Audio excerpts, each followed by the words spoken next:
Provision of basic services still a headache in the Northwest Province. The provincial government has been trying to stabilise the municipalities there as they're struggling to deliver basic services to the communities. At the same time, the ANC and the province is hopeful that it will win this year's elections amid service delivery challenges and poor performing municipalities.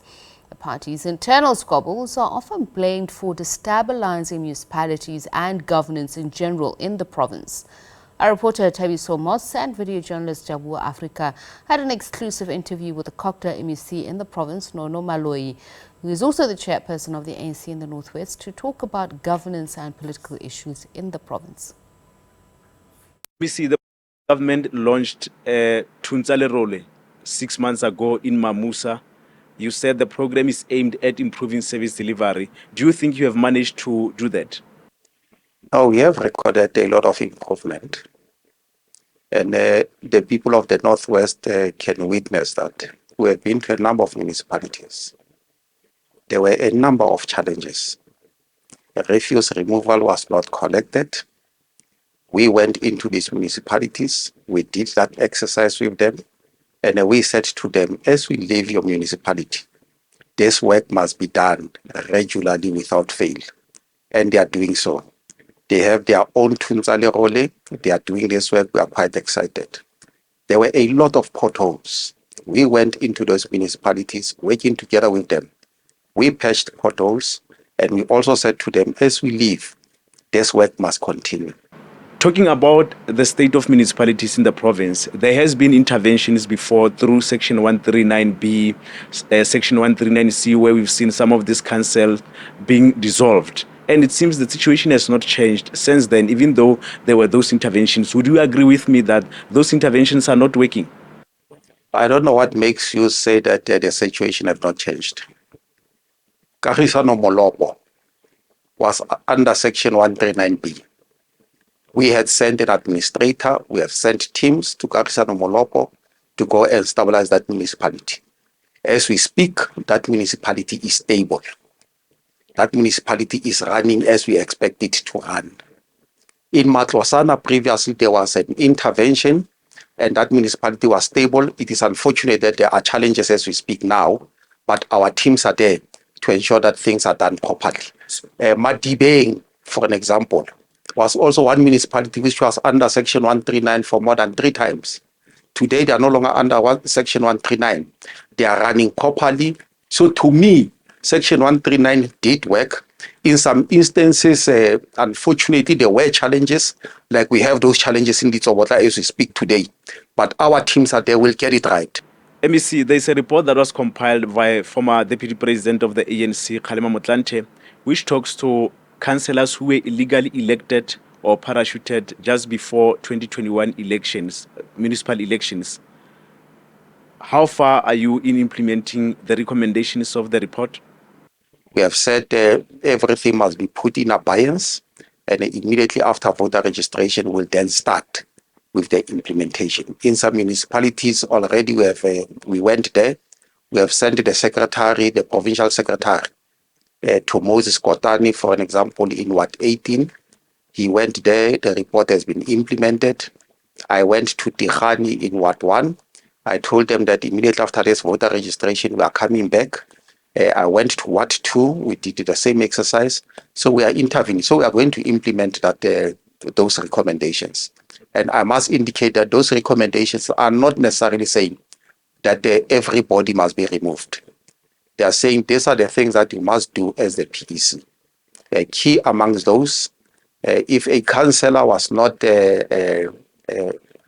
elected properly, we must go to the branch general meeting of the ANC. Hear what are the members of the ANC saying, go to the community. If the community is happy and satisfied, and the relationship between them and the current councillor is okay, we'll then say, let's sleep in top lie.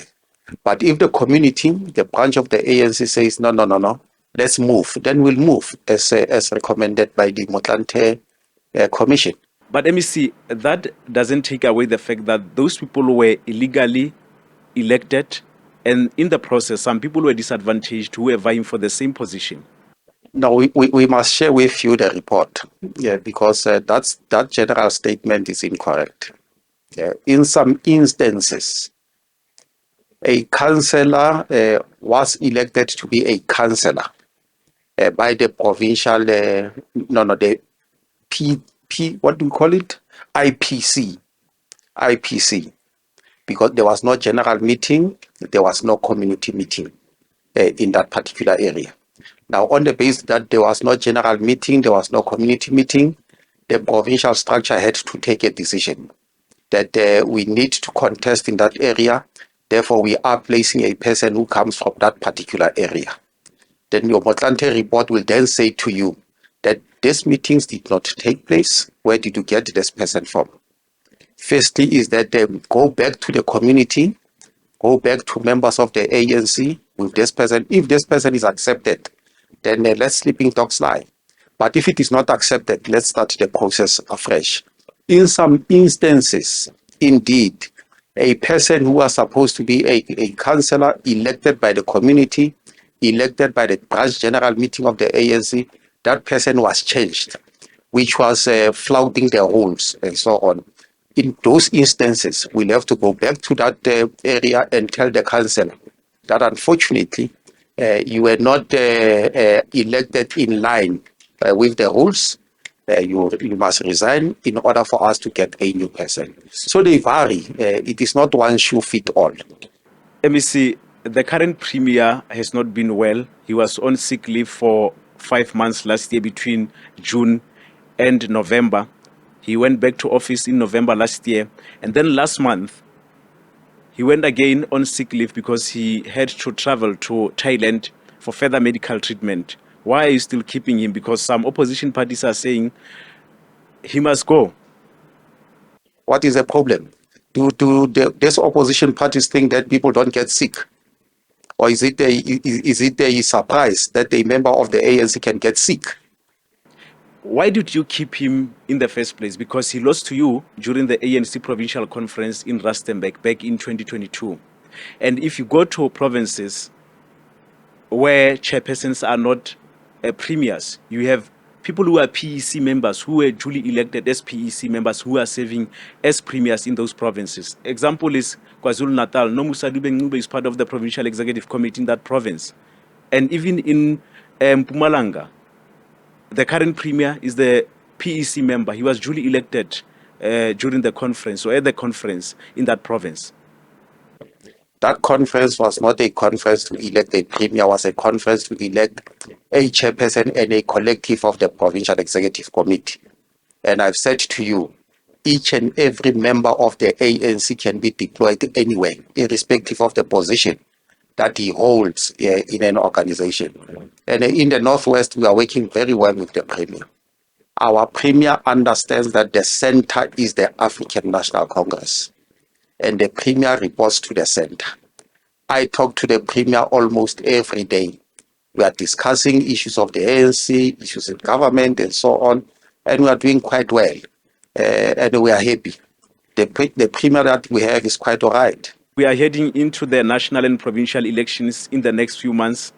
Do you think the ANC is going to win decisively in this province? No, we are going to win this province. No makanjani. And we are not talking about whether we are going to win or we are not going to win. We are talking about increasing our margin from 2019. So we are going to increase our margin. And I'm quite excited that our forces are on the ground doing work. So I'm quite confident that we are going to do extremely well. Are you the next premier of this province? Now, there's no, are you the next premier of this province? In the ANC, there are processes.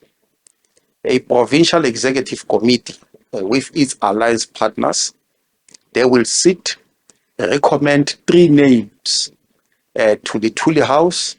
Those 3 individuals will be interviewed.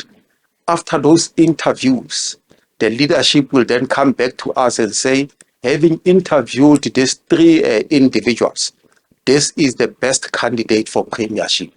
So it is not automatic that when you are a chairperson, therefore you are a premier. So, but if you are nominated for the position, are you going to avail yourself? If I'm nominated, Yes. Leave that question. I don't think that is an important question for now. Like I said, anybody can become a premier. I have my own things to do. At the right time, I will tell everybody whether I'm available for parliamentary politics or not.